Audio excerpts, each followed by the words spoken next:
keeps on going. Can he find the finish? You bet he can. City 1, Bournemouth 0. ሰላም ጤና ይስጥልኝ የሰማያዎቹ የማንቸስተር ሲቲ እና የእግር ኳስ አፍቃሪያን እንኳን ወደ ኤርሚ ሲቲዝንስ የዩቲዩብ ቻናል በሰላም መጣችሁ።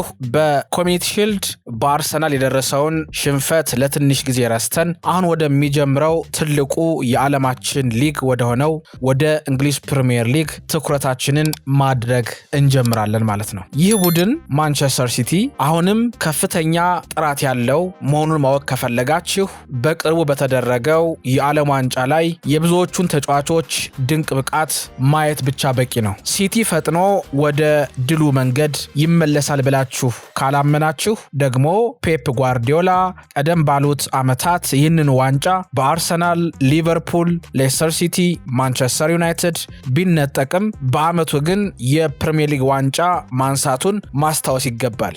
አሁን ደግሞ ኤንዞ ማሬስካ ከቦርንመዝ ጋር ሂሳብ የማወራረድ አጋጣሚ እንዴት ሊጠቀምበት ይችላል? ምክንያቱም ባለፈው ዓመት ከማንቸስተር ሲቲ ጋር አቻ መለየታቸው ለአርሰናል ዋንጫ ባለቤትነት መንገድ የከፈተ ነበር።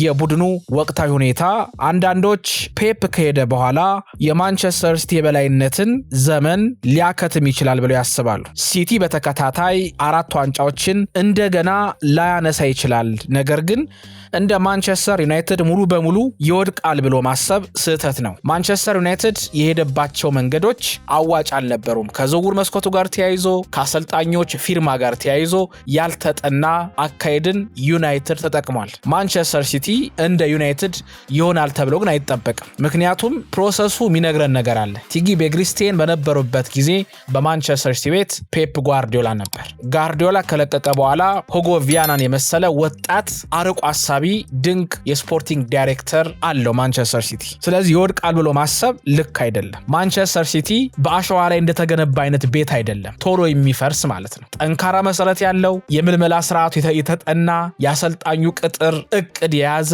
የፔፕ ጓርዲዮላ መውጣት የኤንዞ ማሬስካ መምጣት በስሜት ሳይሆን በስሌት የተሰራ መሆኑን ብዙዎች ይናገራሉ። ስለዚህ ይወድቃል ብሎ ማሰብ እጅግ በጣም ከባድ የሚባል ስህተት ነው። We came to pay homage to Kevin De Bruyne. በኮሚኒቲ ሺልዱ ጨዋታ አርሰናል የተሻለና የተረጋጋ ቡድን ይዞ የቀረበ ሲሆን ሲቲ ደግሞ ሮድሪን አጥቷል። የቡድን ከሮድሪ በኋላ በአዲስ አሰልጣኝ ማንቸስተር ሲቲ የመጀመሪያ ጨዋታውን እያደረገ ነበር። አሁን ግን የማሬስካ ሙሉ ትኩረት በኤቲሃድ ስቴዲየም ከቦርንመዝ ጋር የሚደረገው የመክፈቻ ጨዋታ ላይ ነው። እዛ ላይ ትኩረት መደረግ አለበት። እንደው አሰላለፉ ምን ሊመስል ይችላል የሚለው ጉዳይ የብዙ የማንቸስተር ሲቲ ደጋፊዎች ሌላኛው ትኩረት፣ ሌላኛው አጀንዳ፣ ሌላኛው ሐሳብ ምን ሊፈጥር ይችላል ማሬስካ የሚለውን ጉዳይ ይጠብቁታል። ያው ግብ ጠባቂ ዶናሩማ አለ። በግብ ጠባቂነት ቦታ ምንም ጥያቄ የለውም። በአሁኑ ሰዓት የዓለም ምርጡ ግብ ጠባቂ ሲሆን ከፔጂ ከመጣ በኋላ በፕሪሚየር ሊጉ ድንቅ ብቃቱን አሳይቷል። በኮሚኒቲ ሺልዱ ግቦች ቢቆጠርበትም ማለት ነው። በአንድ መጥፎ ጨዋታ ግን አንድ ተጫዋች ደግሞ ብቃቱ አይለካም። ተከላካዮቹ ላይ ስንመጣ ዲፌንደርስ ላይ ቀኝ ተከላካይ ኩሳኖቭ አለ። ጥሩ ተጫዋች ነው፣ አግሬሲቭ ነው፣ ከኳስ ጋርም መጥፎ የሚባል አይደለም፣ ጥሩ ተጫዋች ነው። ኩሳኖቭ ማቲያስ ኑኔዝ የፖርቱጋላዊ ሁለገብ ተጫዋች በወልቭስ አማካይ ሆኖ የምናውቀው በማንቸስተር ሲቲ ቤት ምስጋና ለፔፕ ጓርዲዮላ ይግባና ቨርሳታይል ያደረገው ተጫዋች ማቲያስ ኑኔዝ አለ። በልምምድ ላይ ጉዳት ስለገጠሙ ምናልባት ኩሳኖቭ ጊዜያዊ አማራጭ ሊሆን ይችላል ለማቲያስ ኑኔዝ ማለት ነው። ግራ ተከላካይ ላይ ኒኮ ኦራይሊ ባለፈው የውድድር ዘመን ያሳለፈውን ድንቅ የውድድር ዓመት መርሳት የለብንም። የተረጋጋ ድንቅ ብቃት ያለው ተጫዋች ነው። አሁንም የሚጠበቀው ተጫዋች ነው። ኒኮ ኦራይሊ ኢንቨርት ያደርጋል፣ የግራ መስመር ተከላካይ ይሆናል፣ ዊንግ ባክ ሆኖም መጫወት ይችላል። በጣም ቨርሳታይል ነው። ይህንንም ተጫዋች የቀየረው ፔፕ ጓርዲዮላ ነው። አማካይ ክፍል ላይ ይሄ ሚድፊልድ ኢሹ የምንለው ላይ የማንቸስተር ሲቲ ትልቁ ስጋት የአማካይ ክፍል ቦታ ነው። ሮድሪ ወደ ባርሰሎና፣ በርናንዶ ሲልቫ ወደ ሪያል ማድሪድ፣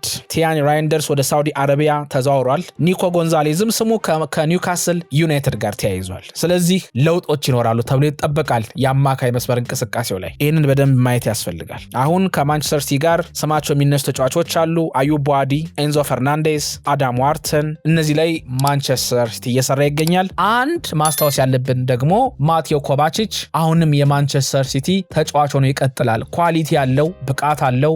ጎሎችን ማስቆጠር ይችላል። ድሪብል ማድረግ ይችላል። ሁለገብ ተጫዋች ነው። እሱ አለ። የኤሌት አንደርሰን ፊርማ ሳይረሳ ማለት ነው። ስለዚህ ሲቲ ለውጦችን ያደርጋል። አዎ ፊርማዎች ይጠበቃሉ ወይ? በደንብ ማን ይመጣል? አብረን የምናይ ይሆናል ማለት ነው። የማጥቃቱ ላይ በደንብ ማየት ያለብን ደግሞ አጥቂ አማካይ የምንለው ይሄ ነምበር 10 ራያን ሼርኪ ፎደን ወጥ ብቃት ባለማሳየቱ ምክንያት ፈጣንና ፈጣሪው ሼርኪ ይሆናል ተብሎ ይጠበቃል። ፊልፋደንም መጠበቅ አለብን። ፊልፋደንን በማሬስካ ስር ትንሳኤ የሚሆንለት ተጫዋች አንዱ ፊልፋደን ነው። ከዛ ውጭ ግን ራያን ሼርኪ መኖሩ መርሳት የለብንም። ግራ ክንፍ ላይ ጀረሚ ሞንጋ አሁን ባለ ሁኔታ ጀረሚ ዶኩ በጉዳት ምክንያት፣ ሳቪኒዮና ኦመር መርሙሽ ደግሞ ስማቸው ከስፐርስ ጋር ተያይዟል። ያው ሳቪኒዮ የስፐርስ ተጫዋች መሆኑ ተረጋግጧል። ኦመር መርሙሽም ቀጣዩ ተጫዋች ይመስላል ማንቸስተር ሲቲን የሚለቅ። አሁን ያለው በዛ ቦታ ላይ በግራ ክንፍ ጀረሚ ሞንጋ መሆኑን መርሳት የለብን። ይሄ ለወጣቱ ተጫዋች ትልቅ እድል ነው። ጀረሚ ዶኩ የለም፣ ኦመር መርሙሽ የለም፣ ሳቪኒዮ የለም። ስለዚህ ሞንጋ ይህንን እድል ይጠቀምበት ይሆን የሚለው ጉዳይ ሌላኛው የሚጠበቅ በጉጉት ትኩረት ተሰጥቶ የሚሰራበት ጉዳይ ነው። ቀይ ክንፍ ላይ ምንም ጥያቄ የለውም። አንቶኒ ሴሜኒዮ ከቦርንመዝ የመጣው ሴሜኒዮ አለ። ከዛ ውጪ ኤርሊንግ ብራውት ሃላንድ ማጥቃቱ ላይ በዓለም ዋንጫው 7 ጎሎችን ያስቆጠረ የፕሪሚየር ሊግ ልምድ ያለው ጎሎችን ማምረት የማይሰለቸው ኤርሊንግ ብራውት ሃላንድ የተከላካዮች ራስ ምታት አለ። አሁንም ባለበት ይቀጥላል ተብሎ ይጠበቃል። ምክንያቱም አጥቂው ሃላንድ ስለሆነ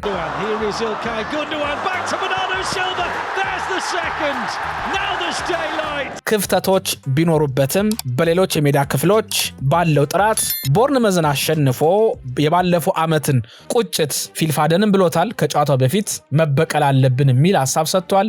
ኒኮ ኦራይሊም ባለፈው የውድድር ዓመት ማንቸስተር ሲቲን ዋንጫ እንዳያነሳ ያደረገው ቦርንመዝ ነው። ስለዚህ ቦርንመዝን ማሸነፍ አለብን ብሏል። ምክንያት ይመስላል። ትክክለኛም ሐሳብ ነው። እግር ኳስ በዘመናዊ እግር ኳስ ውስጥ ብዙ ነገሮች እንመለከታለን። ማንቸስተር ሲቲ ባለፈው ዓመት ከዋንጫ ያራቀው የቦርንመዝ ጌም እንደሆነ ይታወቃል። ብዙዎችም የሚገልጹት ይህንን ነገር ዛሬ መስወር አለብን፣ ቦርንመዝን ማሸነፍ አለብን የሚል ሐሳብ ይነሳል። እንዴት ይሆናል የሚለውን ነገር አብረን ማየት አለብን። የባለፈውን ዓመት ብድር የመክፈል ሙሉ አቅም አለው ማንቸስተር ሲቲ።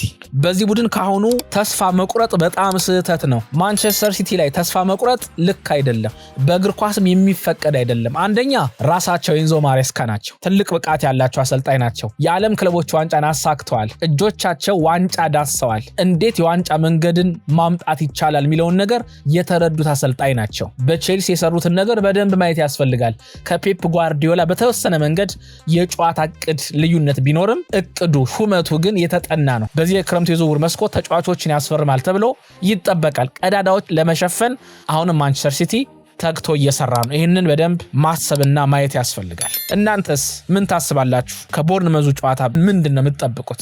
የመጀመሪያ ጨዋታ ሁሌም ፈታኝ ነው። አንድ ቡድን የመጀመሪያ ጨዋታን አሸነፈ ማለት 3 ነጥብ አሳካ ማለት የሊጉን ዋንጫ አሳክቷል ማለት አይደለም። ሊጉ ማራቶን ነው። ስለዚህ ማንቸስተር ሲቲ ያሉበትን ክፍተቶች አሻሽሎ ከመጣ የሊጉን ጉዳይ ለመቆጣጠር ዋንጫ ለማንሳትና ተፎካካሪ ለመሆን የሚያግደው አንዳችም ምድራዊ ኃይል የለም ማለት ነው። ሐሳባችሁን በኮሜንት ላይ ጻፉልን። ቪዲዮ ከተመቻችሁ ላይክ፣ ሼር ማድረጋችሁ እንዳትረሱ። ለተጨማሪ ጥልቅ የማንቸስተር ሲቲ የታክቲክ ትንተናዎች ኤርሚ ሲቲዝንስን ሰብስክራይብ አድርጉ። መልካም ጊዜ